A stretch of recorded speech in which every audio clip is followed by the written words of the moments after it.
Welcome back to Campfire Horror Tales. Tonight, the fire burns brighter. Because these stories all happened on Halloween night. They were told by people who swear every word is true. So sit close, turn off the lights, and listen carefully. From forgotten fairs to haunted streets, these are 5 true Halloween horror stories that will keep you awake long after the fire dies. I hadn't been back to Millstone in 10 years. The town hadn't changed much. Same rows of fading houses, same smell of cornfields drying under the October sun.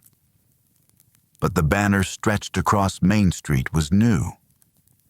Welcome to the annual Harvest Fair, a tradition since 1899. My mother used to tell me the fair was the only thing keeping this place alive. Maybe she was right. Maybe that's why it never really ended. I parked by the old diner and walked toward the fairgrounds. The air was thick with the scent of caramel apples, diesel generators, and soil.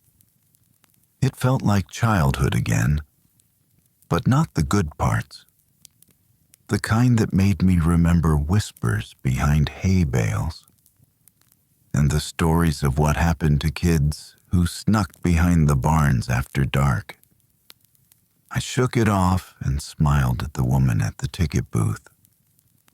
Her eyes didn't blink when she tore my ticket. The fair looked almost normal. Rides spinning, pumpkins lined up for judging, the sound of a local band echoing from the stage. But the people, they watched too much.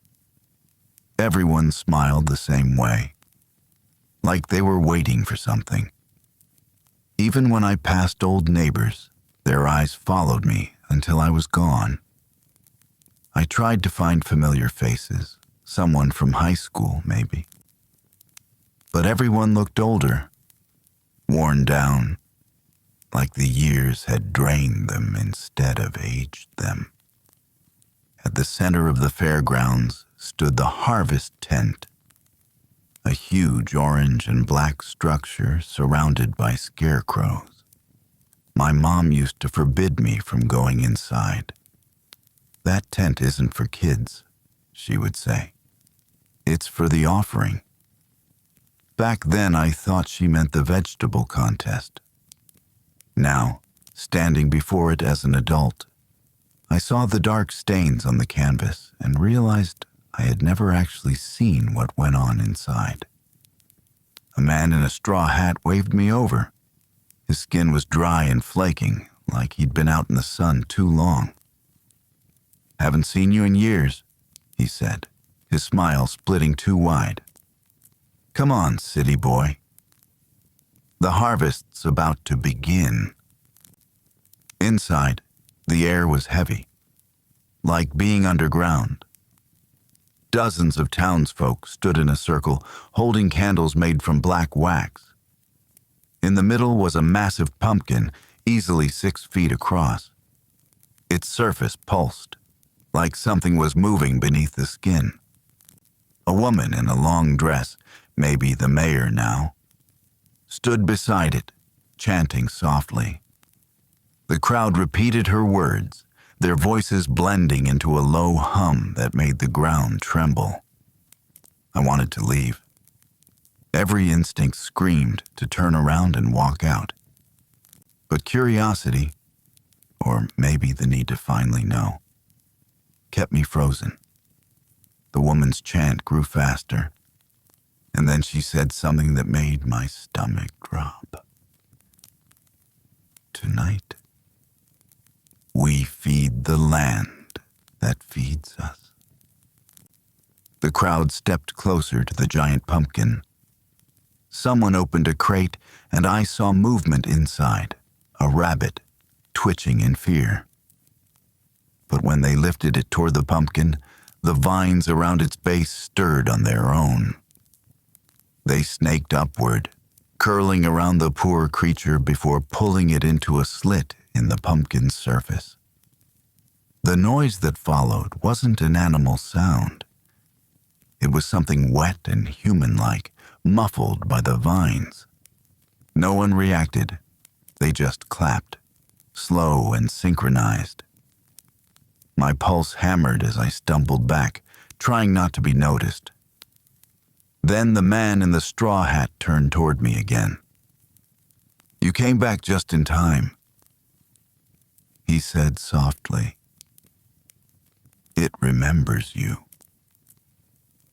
I didn't understand. Not until he pointed toward the pumpkin. The vines were shifting again, but this time not toward the crate. They were reaching for me. My candle flickered, and the flame bent toward the giant fruit like it was being pulled.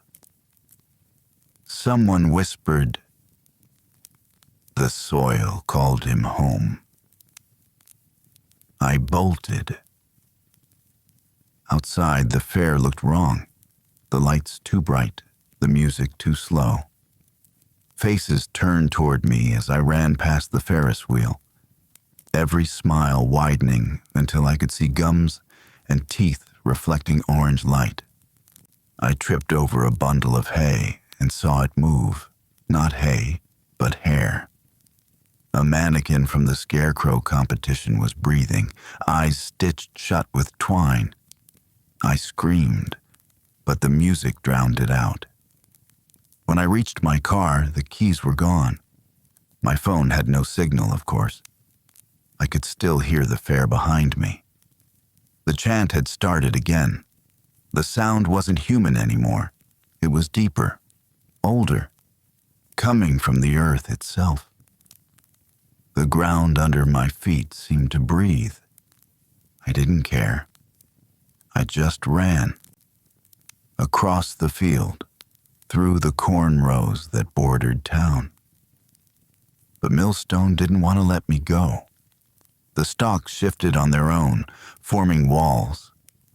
I swear I saw faces in the husks, pressed against the leaves, watching me. The air grew warm and smelled like rot. Something whispered my name, a voice that wasn't my mother's, but sounded close. Then I stumbled into a clearing, and there it was again. The harvest tent, standing in the middle of the field like it had followed me. My legs went weak. The crowd was already inside, the orange glow leaking through the seams of the fabric. I heard the mayor's voice again. "He returns, as was promised." The vines burst from the soil before I could run. They wrapped around my ankles and wrists, pulling me toward the tent. I screamed until my throat felt raw, but the music from the fair covered every sound. Faces looked down at me as I was dragged back inside. Familiar faces, people I'd gone to school with, people I thought had moved away years ago. They were all smiling that same fixed smile. The last thing I saw before the pumpkin split open was the reflection of its surface. Slick, orange, and filled with eyes that blinked in sync with mine. I don't remember what happened after that. When I woke up, it was morning. The fair was gone. The fields were empty. My car sat untouched, keys in the ignition. For a second, I thought it had all been a nightmare, until I looked at my hands. Beneath my nails was soil, dark and wet. And when I glanced in the rearview mirror, a single black seed sat on my shoulder. It pulsed once. Then it sank into my skin. A buddy of mine named Travis told me this story last year, swearing it happened in his hometown of Bridgewater, Pennsylvania. He's not the kind of guy who scares easy. Big, practical, the type who laughs at ghost stories. But when he told me about the pumpkins, his hands shook so bad he couldn't hold his drink steady. He said it started one Halloween about 10 years ago. Bridgewater's the kind of quiet town where everyone knows each other, where people decorate early and leave their lights on late for the kids. Every porch had pumpkins carved and glowing by mid-October. Smiling faces, triangles for eyes, candles flickering inside. But one morning, after the first frost, the pumpkins changed. Not all of them, just a few scattered around town. The smiles had warped overnight, the edges curling into grimaces. The eyes, Travis said, didn't look carved anymore. They looked real, wet, glossy, watching. At first, folks blamed pranksters. Teenagers, probably, sneaking around with fake props or slime from a Halloween store. But then Mrs. Mallory, an old widow who lived alone, was found sitting on her porch swing, staring at her own jack-o'-lantern. She didn't respond when her neighbor called out. Once they got closer, they saw why. Her eyes were gone, just dark, clean hollows, smooth like the inside of a carved pumpkin. The cops said it was some kind of animal attack, though no one could name one that took both eyes without leaving scratches. They threw out the pumpkin, boarded up the house, and told people to keep their decorations inside. That should have been the end of it.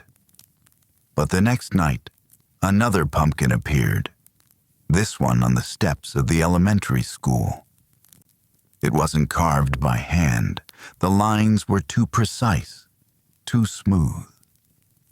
Inside it, someone swore they saw pupils dilating with the flicker of the candle. After that, it became a pattern. Every night leading up to Halloween, a new pumpkin appeared somewhere in town.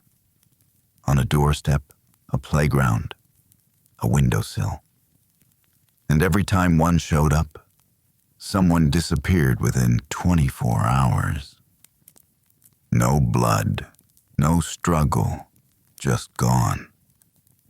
Travis said he didn't believe it until it happened near his place.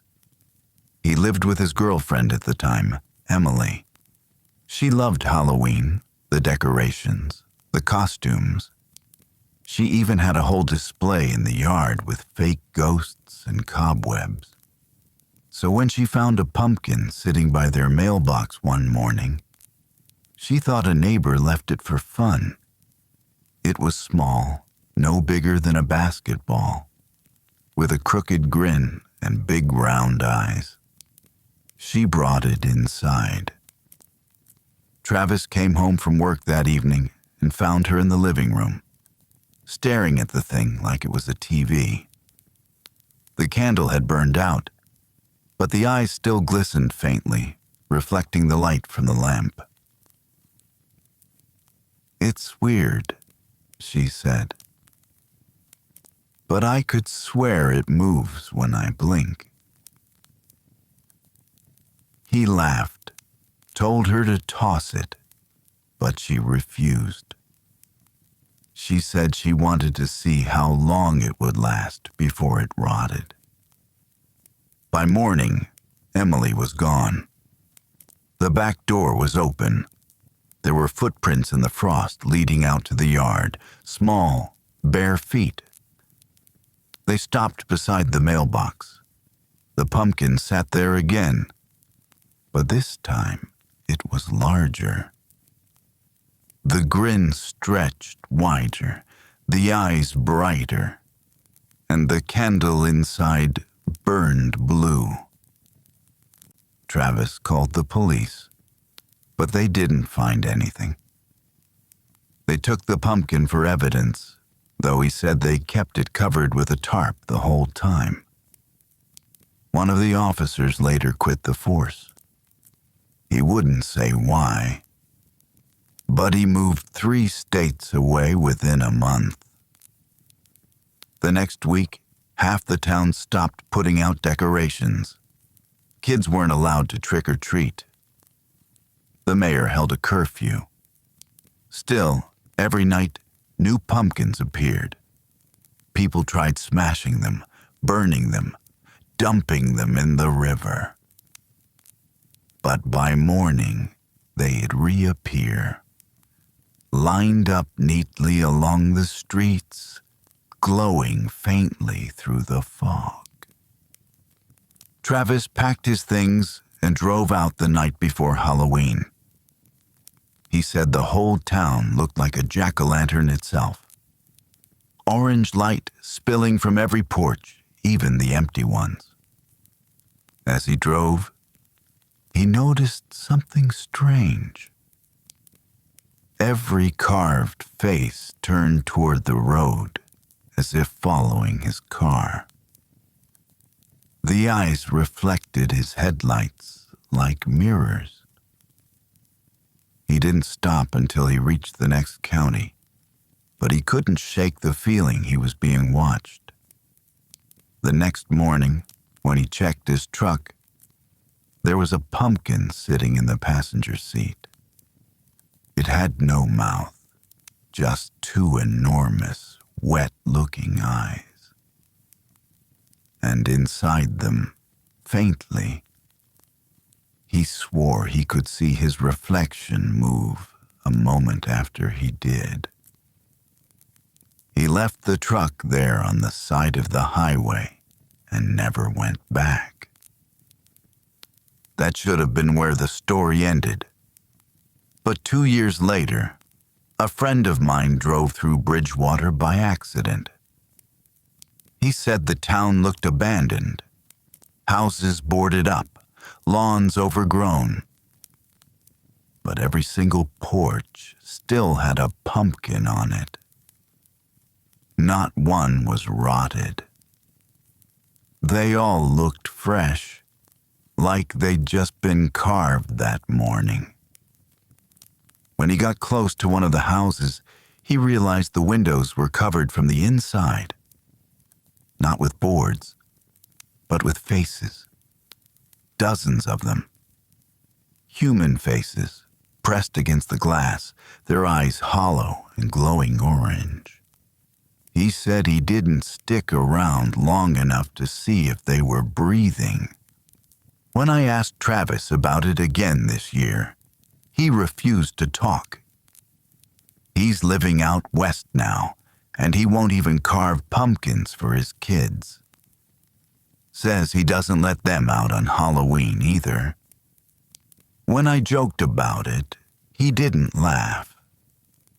He just looked past me like he was watching something behind my shoulder. I asked him once what he thought the pumpkins were. He said he didn't know. Not ghosts, not demons. Something older. Something that wanted to be seen. And when I pressed him again, he said something that made my stomach drop. "They're not decorations," he whispered. "They're windows. And when you carve one, something carves back."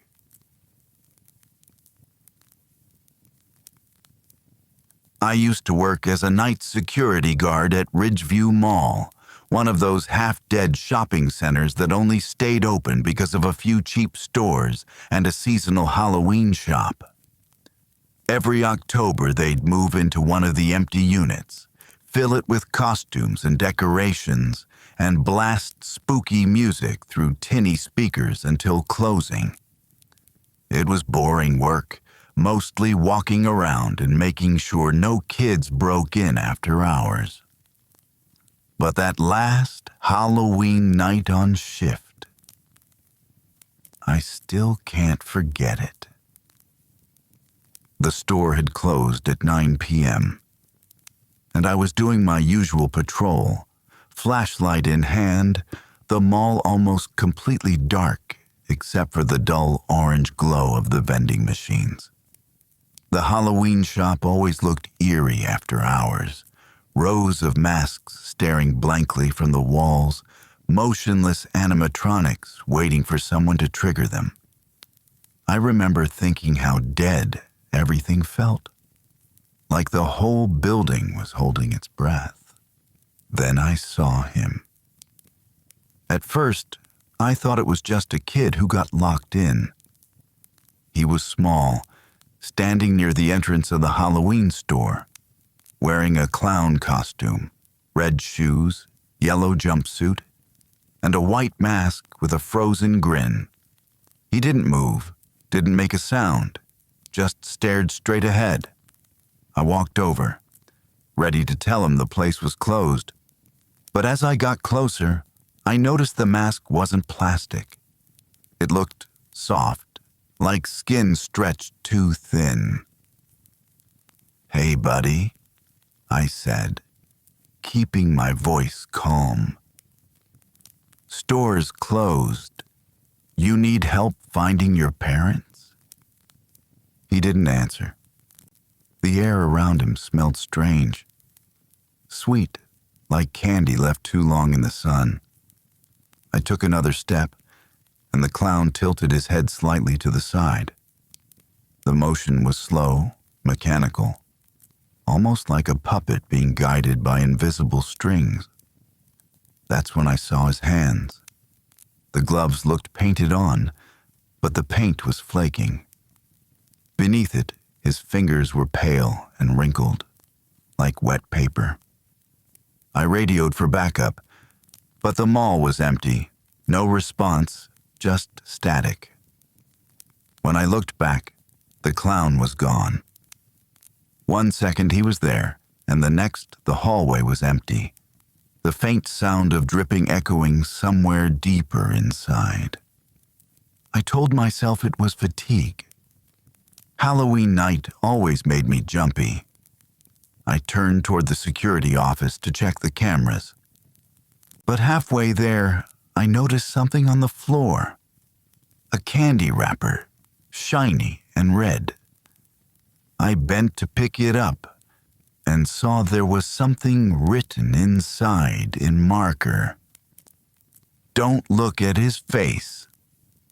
I froze. When I got to the office, I pulled up the mall's security feeds. Most of them were grainy, black and white. But one camera, the one facing the Halloween store, showed movement. The clown was back, standing right in front of the glass door, staring at the camera. His mask had changed. The grin was wider now, the eyes stretched into black ovals. I tried zooming in, but the screen flickered and went dark for a second. When the image returned, he was gone again. That's when the motion sensor light in the hallway outside my office turned on. I could see the glow through the narrow window in the door. Something was moving. I turned the handle slowly and peered out. The hallway was empty, except for a trail of candy leading down toward the loading dock, each piece perfectly spaced, like someone had set them down with care. I should have locked the door and called the police. Instead, I followed. The air grew colder the farther I went, the hum of the fluorescent lights fading behind me. I reached the end of the hall and saw a shadow standing by the emergency exit. It was the clown again. The mask looked different now. The grin was gone, replaced by a gaping hole where the mouth should have been. The costume hung loose, like there was nothing solid underneath. He raised his hand slowly, pointing at me. Something dripped from his sleeve, thick, dark drops hitting the concrete with soft splashes. Then I heard a whisper, faint and dry, coming from inside the mask. Trick or treat. I ran. I don't remember unlocking the door, but somehow I got out into the parking lot. The night air was cold, the sky low and orange from the streetlights. I turned back toward the glass doors, expecting to see him inside. But there was only my reflection. I stood there for a long time, breathing hard, trying to convince myself it was just a prank. When morning came, I went straight to my manager and told him everything. He didn't even seem surprised, just sighed and said, "You saw the kid too, huh?" He told me a story about a little boy who went missing in the mall on Halloween 20 years ago. He'd been out trick-or-treating with his older sister, wandered off, and was never found. The only thing they discovered was his costume, a clown suit, hanging inside the Halloween store the next morning. The owner back then quit the same week and left town. They'd searched everywhere, even drained the fountain in the atrium, but the boy was gone. Over the years, people claimed to see him wandering after closing, always in that same costume, always silent. Some said he was looking for his sister. Others thought he was still collecting candy. I didn't believe any of it, not really. Until I checked the security footage again. The timestamp from the night before showed me walking down the hallway, flashlight in hand. But when I stopped, when I turned toward the loading dock, there was no one there. No clown, no movement. Just me, staring at something that wasn't visible on camera. I quit that job the next day. A few months later, curiosity got the better of me, and I went back during the day. The Halloween store was gone again. Empty unit, dusty windows, but taped to the inside of the glass, half hidden by the reflection, was a small note written in marker on a candy wrapper. It said, "Thanks for the candy." And right below it, faint but visible if you leaned close enough, was a single handprint, small, like a child's, pressed from the inside. I heard this story from a guy I met at a flea market outside Denver 2 years ago. He was selling old holiday decorations, dusty ornaments, vintage lights, paper banners from the 1950s. But what caught my eye were the skeleton cutouts. You know the kind. Accordion-style joints, smiling skulls, little cardboard bones that twist and bend. He had dozens of them stacked in boxes, yellowed with age. When I picked one up, he snatched it from my hands like I was touching something sacred.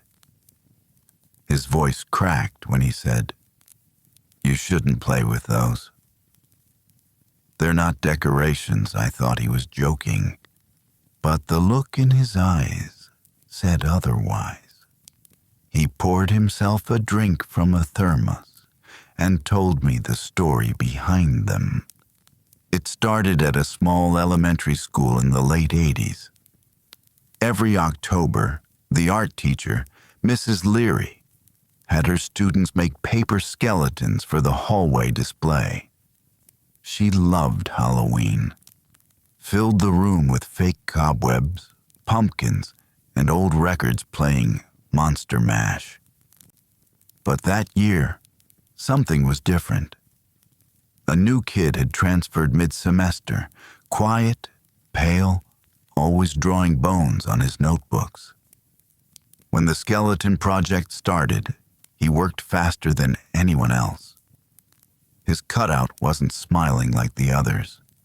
The skull was frowning, the eyes drawn hollow and wide.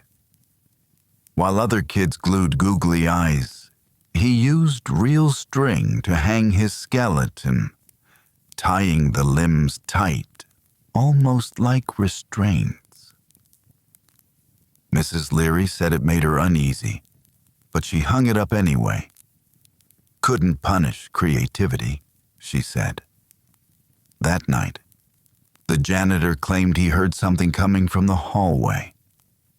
A rustling sound, like paper shifting in the breeze. But there were no open windows, no air vents running. The next morning, one of the students didn't show up. His desk sat empty for a week before the principal called it a family matter and moved on. But the rest of the class noticed something strange. A new skeleton had appeared on the wall, one none of them remembered making. It was smaller than the others, and its bones were drawn with more detail. Ribs shaded in gray pencil, tiny cracks running down the skull. Mrs. Leary thought one of the kids added it as a prank, until she noticed the name written in faint marker on the back. It was the missing boys. After that, she took the decorations down. But the next day, they were back. Every single skeleton hung perfectly in place, as if nailed to the wall. The janitor swore he locked the art room. The principal told everyone to stop talking about it.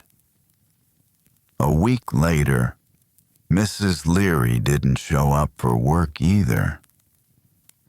The school closed for renovations that winter, and by the next fall, the building was abandoned. Local kids used to sneak in for dares, and that's how my friend, the guy at the flea market, found them. He was 14 then, curious and reckless. He and his friends broke in one night with flashlights, laughing about the ghost stories they'd heard. The hallway smelled like dust and old paint. When they reached the art room, their lights caught something still hanging on the back wall. A line of paper skeletons, perfectly intact despite the years. But they weren't yellowed or brittle. They looked new. Each one had a name written faintly along the ribs. And when his friend shined his light closer, he realized the paper wasn't paper at all. It was thin, translucent, and rough to the touch, like skin that had dried and been stretched flat. They ran, of course, but he said that before he made it out the door, he heard the sound again, that faint rustling, like dry leaves scraping across the floor. He looked back just once and swore the skeletons were swaying, their joints creaking as if caught in a breeze that wasn't there. He didn't talk about it for years, but about 5 years ago, when he was helping a friend clean out an estate sale, he found a familiar box in the attic, filled with folded skeletons. The same kind, the same look. He almost threw them out, until he noticed one that had his own last name written across the collarbone.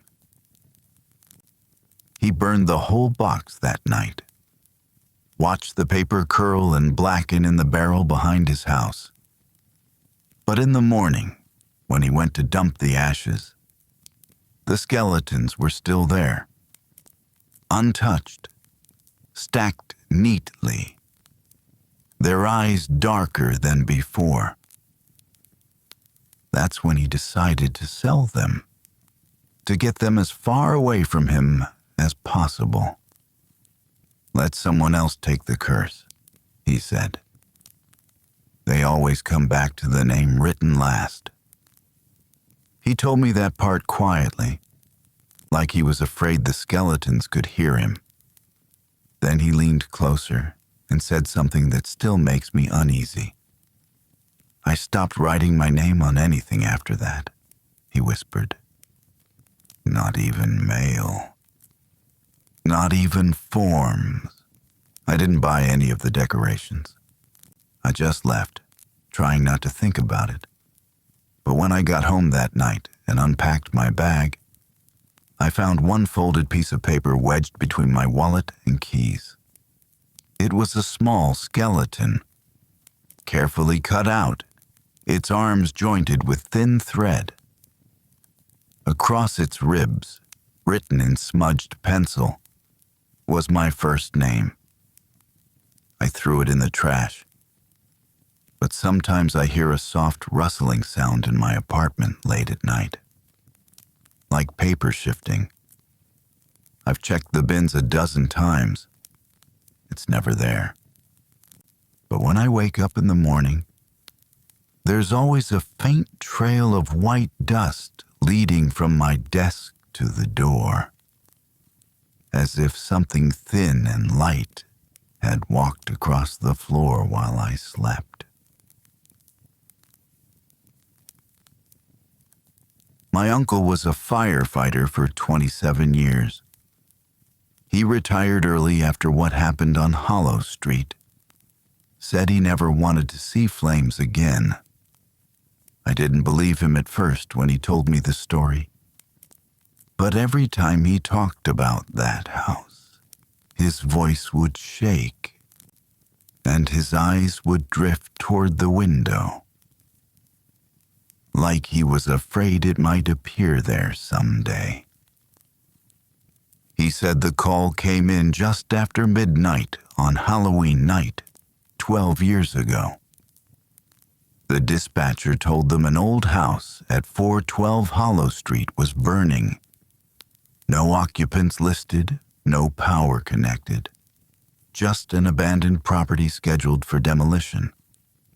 They'd gotten the same call the year before, and the year before that.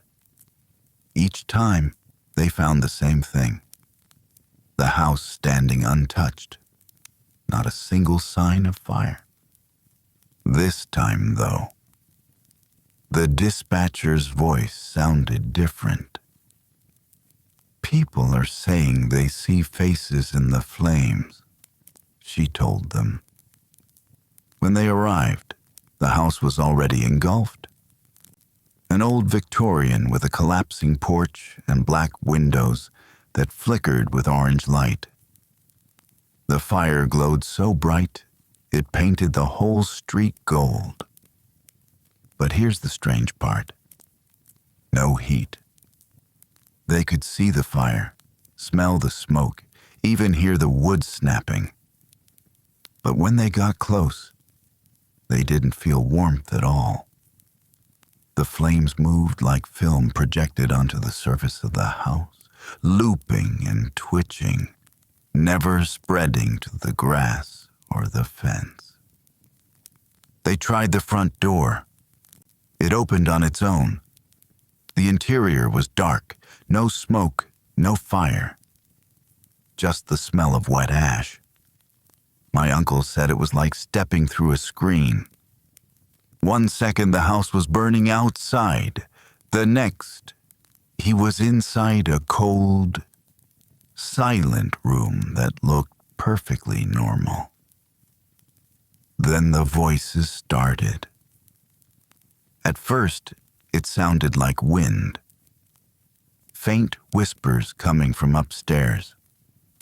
He and his partner followed the noise up the staircase, the boards creaking beneath their boots.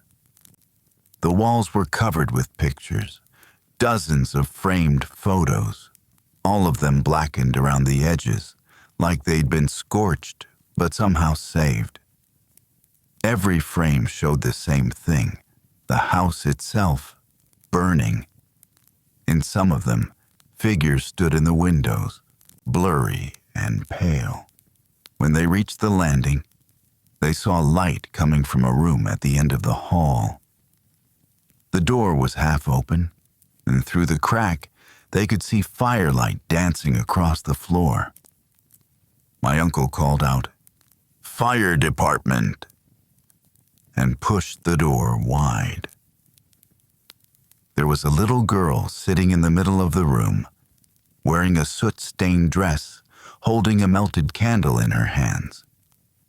Behind her, flames crawled up the wallpaper but didn't consume it. They just flickered endlessly, painting the same loop of burning over and over. She looked up at them and said, "You came back late this year." His partner tried to reach for her, but the second he stepped inside, the floor split open beneath him. Not burned, just gone, like the boards had dissolved. My uncle reached out, but all he could see below was blackness. The girl didn't move. She just whispered, "He'll be with us now." The floor reformed like nothing had happened. The girl was gone. They tore through the rest of the house, shouting, breaking down doors. Nothing. No one there, no smoke, no damage. When they stepped back outside, the fire was gone too. The house looked untouched, as if it had never burned. They tried to radio it in, but their comms were dead. When they finally drove back to the station, the dispatcher swore no one had called about Hollow Street that night. The call log was blank. 2 weeks later, my uncle's partner's name appeared in the obituaries. He died in a car crash. Vehicle caught fire on a back road, burned completely, except for one thing: the photo ID he'd carried in his jacket pocket. It was singed around the edges, but the picture was perfectly clear. Behind his face, faint but visible, was a house engulfed in flames. Every year after that, the same call came in on Halloween.